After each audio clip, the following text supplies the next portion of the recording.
not too far in the future, we can put a machine into the home that is, in a real sense, intelligent, and can then be a factotum, or it can be an advisor, a mentor. What I'd like to see, in due course, is a computer which probably has some sort of personality, and you can go down to it in the morning and you can talk to it. Maybe it has some sort of face that appears, I don't know, and you can say, I'm not feeling too well, and it says, what's the trouble? And it can actually act as a doctor. Clearly, if there's a very severe matter, it would refer you to a real doctor. But this sort of possibility excites me enormously.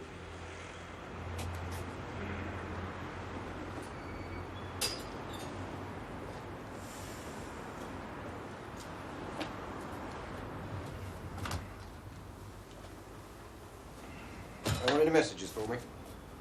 Your wife left a message saying, "Hello, darling. I've had to go away on business for a couple of days. I'll be back on Monday. Don't forget to feed the cat. Take care. Chucky Poos." Not again. Pardon? Forget it. I can't.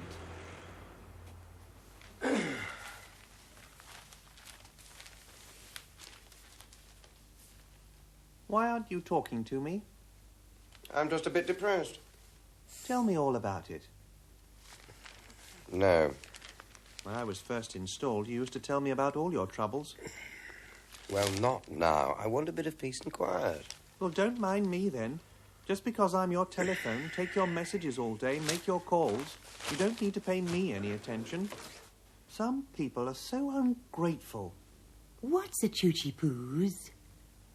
Shush. The idea of an intelligent appliance is actually not that crazy. But recently people have made some crazy claims about how quickly computers might become more intelligent than us. With me are four human experts, Sloman and Benedict du Boulay, who both research into artificial intelligence at the University of Sussex, and from industry, Alison Kidd and Alex Dagapeyev. And Alex has brought with him also an expert system running on a computer. Indeed. We will be speculating about the impact of artificial intelligence on education. Aaron, in that film, we saw a sulky telephone. How realistic is that? Well, it's easy to make a machine appear to be sulky in a superficial fashion. We will one day have really intelligent machines, as Clive Sinclair said, but not in the near future, in my view. When they're really intelligent, they may have to be emotional. If you're dealing with a very tricky problem, you're short of time, there are lots of complicated things happening, it may be very wise to be anxious about what's happening. So in that sense, there will be emotional as well as intelligent machines for the same reason as we're emotional. But what sort of timescales are you talking about? I don't know. My guess is nearer 500 years than 50 for the kind of thing that we would call real intelligence. But of course, we can spend a long time analysing what we mean by that. But would you give us an example of what you would mean by, say, real intelligence? Well, for instance, being able to take decisions on the light of a very wide collection of different pieces of information of different kinds, with different constraints that you have to weigh up about whether the child is pulling the cat's tail and whether the phone is ringing and whether something's burning in the cooker, just to choose a domestic example. How to order one's decisions when there's very little time requires real intelligence, and that's very hard. It worries me that people think that computers can do that kind of thing in battleships. We don't know how people do it. How can we make machines do it? But also, I mean, we sometimes overstate how good people are at this sort of thing. That's true. People are often not very good, and I think for the same reasons it may be very difficult to make computers do it well. After all, we have all those millions of brain cells, far more than computer memories at the moment. How realistic was the speech input and output that we saw in the film? Well, I think that would be something to expect eventually from the little I've heard, but not in the short term. You can get machines which will respond to a person who separates out every word, but dealing with continuous speech with a person that's unfamiliar is very difficult, and especially if there's a lot of noise in the background and so on. So speech input of a sort is already here, and speech output of a sort is already here. Natural speech input and output is a long way off. Benedict, Aaron's been fairly pessimistic about machine intelligence. Do you think that's a reasonable line to take? Yes, I think it's an entirely reasonable line to take. When one actually goes to look at real expert systems or real intelligent systems as people proclaim them to be, and then actually try to make them do something intelligent, you find very quickly how limited their abilities often are. So you don't expect to quite soon come home and find yourself arguing with your cooker? I would hate that. I would demand that it be taken back immediately. You cannot open the door yet, as the casserole is not ready. Well, why not? It's taking a very long time. As I am reheating food, I am obliged to raise the temperature throughout the food to 100 degrees centigrade to kill any harmful bacteria. You will recall that the basic All right. equation Spare me is... the explanation. It's my function to instruct you in areas relating to my operation. Just hurry up. The casserole will be ready in 5 minutes. That's good. That's better. Of course, it will be burnt, but that's not my fault. So, Ben, there we saw a cooker explaining a bit of thermodynamics, or at least trying to. Is that a reasonable idea? Certainly you could have a system that you would trigger off into some long, detailed explanation about the thermodynamics of cooking. I mean, that's easy to organise, and we already have systems that can do that kind of thing. And what would another example of that sort of system be, then? Well, I mean, for an a system that might give you a diagnosis of what's going on with your car, for example, that you say, I want to know what's wrong with my car, and it could tell you so. I mean, whether, in fact, it would actually tell you exactly what you wanted to know is another matter, but it could certainly reel off a whole lot of stuff for you. And these are the systems that are described as expert systems? They sometimes are so described. Let's go and look at some industrial expert systems. So, Alex, you've brought some with you. What does this one do, then? This is a knowledge base from the Imperial Cancer Research Fund as a part of their ongoing research into a possible tool for a doctor. So that if you'd like to choose a disease, we can pretend to do a diagnosis. Well, we've been very careful here, aren't we? Right, so, well, how about cholecystitis, which is to do with my gallbladder? Now, here it's asked me this question about the best relieving factor for the pain. Let's say nothing. Now it's asking you what's something called cerebilirubin. Well, what is the cerebilirubin level? And it's obviously doctor speak. And let's say that my cerebilirubins have gone up recently. All right. That's the things cerebilirubins do, I suppose. And it concludes that not only is cholecystitis probable, but jaundice is definite. Well, we weren't asking questions about jaundice, so why did it do that, Alex? It's imitating what a doctor would do in looking at the other possible diseases that you have, and because of this test that you raised an eyebrow at, it's discovered that jaundice is definite. Right. Well, let's use the same expert system reasoning machine, but this time, if you load another database in, if you could load in your one about child battering. These programs are designed to be used by people who are experts in things like child abuse or... Yes, this is simply a demonstration that was put together because we were told that teachers are concerned about child abuse in schools, which sounds pretty dreadful thought.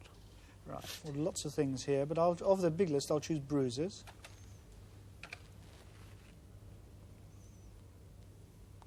And it asks you about the injuries. Well, that's a funny question. Why is it asking about hidden by clothing? This is something I've learned from working in this area with an expert, that apparently a bruise is inside the limbs or hidden is one of the potential symptoms for child abuse. I see. So this is something that somebody who's expert in this area would know. Yeah. Well, let's say inside the limbs, then. There's sufficient evidence to consult a real expert about this child. I mean, this programme, more than the other one, immediately raises some worries for us, doesn't it? I mean, the worry is, suppose it wasn't programmed quite right, then it might be accusing parents of child battering who weren't. Indeed. The very fact that expert systems are so good at communicating know-how leads to the need to make sure there's a proper authority for the knowledge. Now, we did not have this authority. That's why this was only a pretended demonstration. And another thought that immediately follows this is that even if they're approved by the authority, if there's something wrong with them, so like, for example, if your gallbladder program is actually making a mistake, then it'll keep on making the same mistake again and again and maybe leave hundreds of people with the same sort of tummy upset. Push.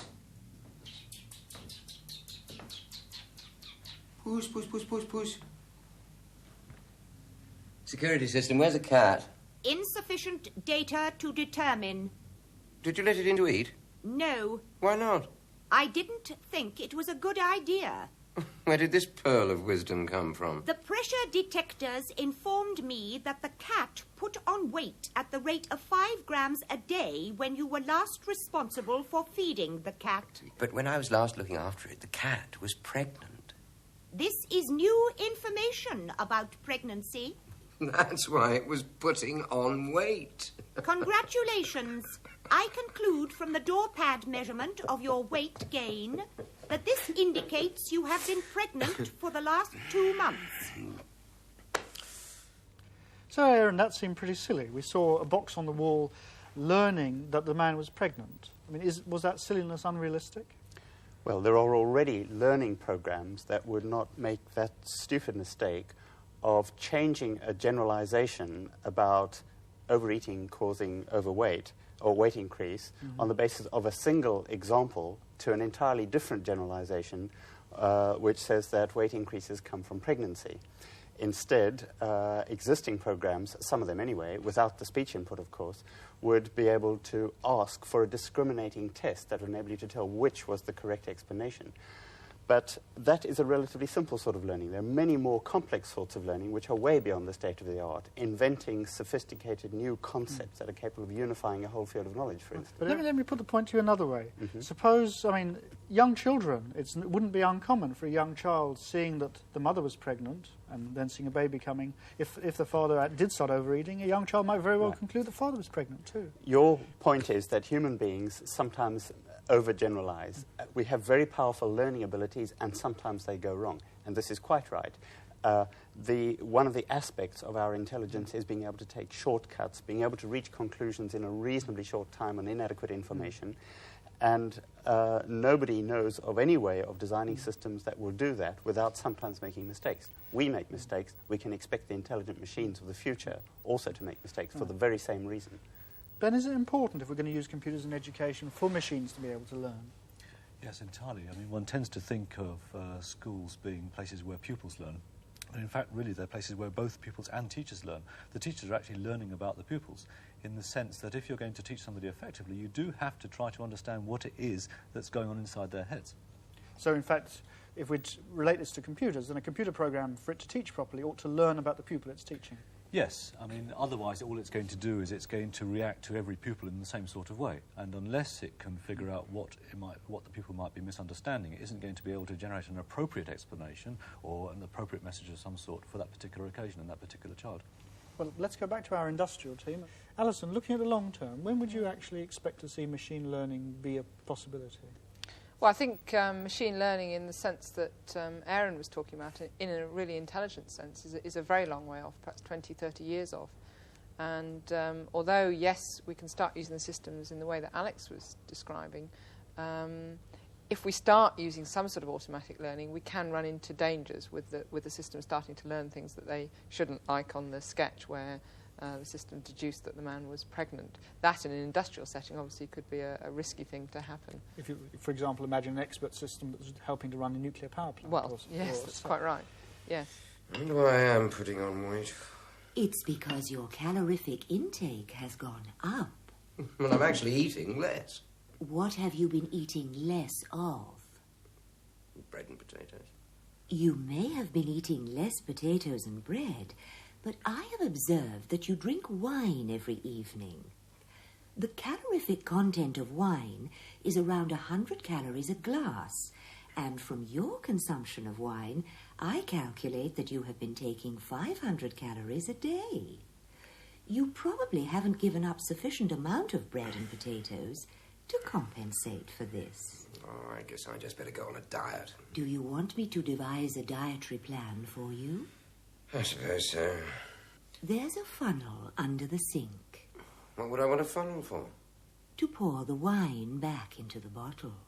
It would be wasteful to throw it away. So, Alison, computers giving dietary advice, is that plausible? Yes, it is certainly plausible that one could have a system which contained knowledge about diets and give advice to a person. The problem is, would it be the advice that they were actually looking for? Would it actually speak to their particular problem? You're implying that different people look for different advice? Yes, that's right. And the trouble with the kind of expert systems that we have around at the moment, rather like the one we saw here, yes, they're full of very useful information, but if you don't happen to have just the right problem and come to the system with that problem and be prepared to just sit there and answer the questions it asks you, it may not give you advice that actually focuses on your problem, in which case you're obviously not going to be particularly interested in the advice it gives. Right. You've done some work on menu planning recently. How does that work?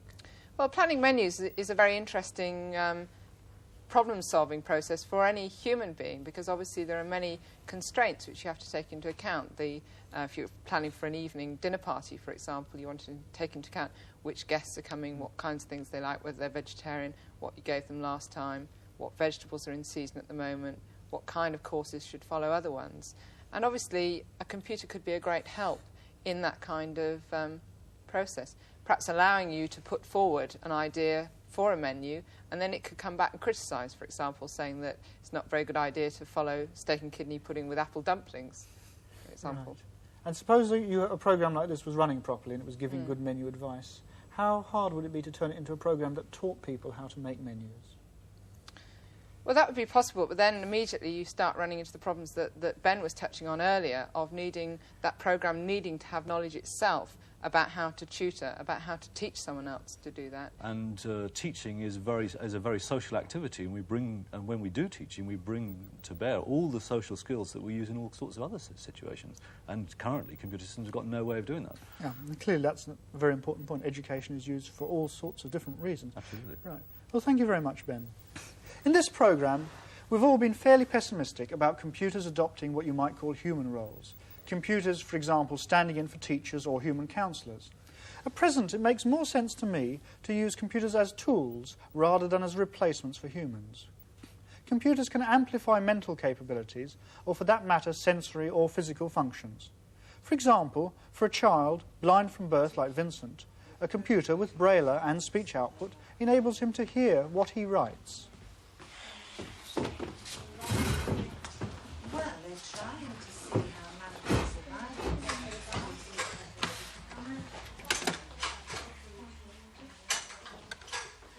L, Y, space.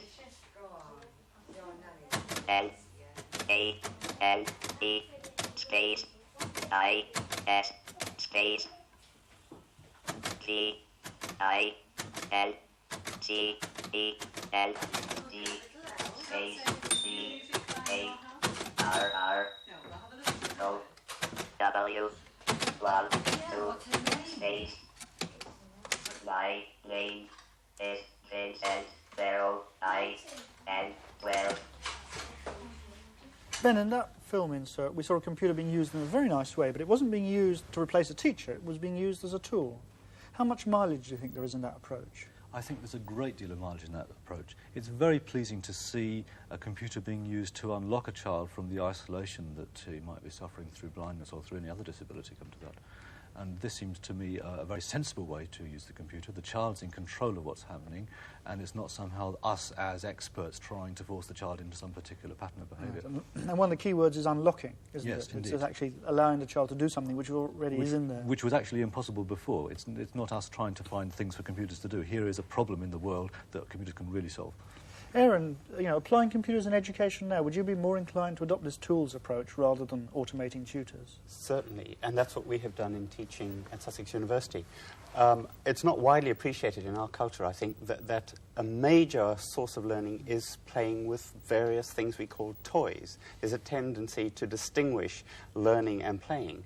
And I think computers provide an enormously rich and powerful array of new sorts of toys, which can teach all kinds of things and enhance people's abilities in all kinds of different ways. But you're not talking about directly teach, you're talking about you learn from them because you express yourself with them. Yes, but that makes it sound too unstructured. I think a teacher can set things up very carefully with Meccano sets, with Lego sets, or with computer programs of various sorts, so that pupils, with suitable guidance and help, will learn and enjoy themselves. One of the nice things about that film was the great sign of pleasure that Vincent had at his achievement. And I think computers can enable people to achieve all kinds of things and learn from that. Later, perhaps, we can have different sorts of learning. For instance, computers can do more information retrieval in the way that books and libraries do. Right. And later on, perhaps more formal teaching of the sort that a teacher might do. Thank you, Aaron. Alex, your expert systems, do you regard them as automated experts, or do you regard them as tools for people to use? Oh, very much a tool for both the expert. We haven't actually mentioned that experts themselves gain through representing their knowledge in this clear and intelligible way, But second, I think that we've overdone the precautions upon teaching. There's no question of replacing teachers, but if you've seen, as I have, my daughters playing with our company's products and various databases, they're getting insights from potted knowledge in a way that is not possible or practical from textbooks. Right. Alison, do you think this line, this sort of using computers as tools rather than as teaching machines, has any mileage in industrial training? Well, certainly. I mean, we've already found that the small diagnostic expert systems that we've constructed tend to get used by people as machines to learn about a particular domain, even though they're not being particularly designed as tutors. And I think the other point that's come out from the general discussion is we can overrate how good humans are at being tutors, and yet we learn from them just because they do know things about a particular area. And in the same way, if you do have this interactive program which knows a lot about a particular domain and you play around with it, you're bound to learn something about that domain which is going to be useful. Right. Well, thank you very much, industrials. Thank you, academics.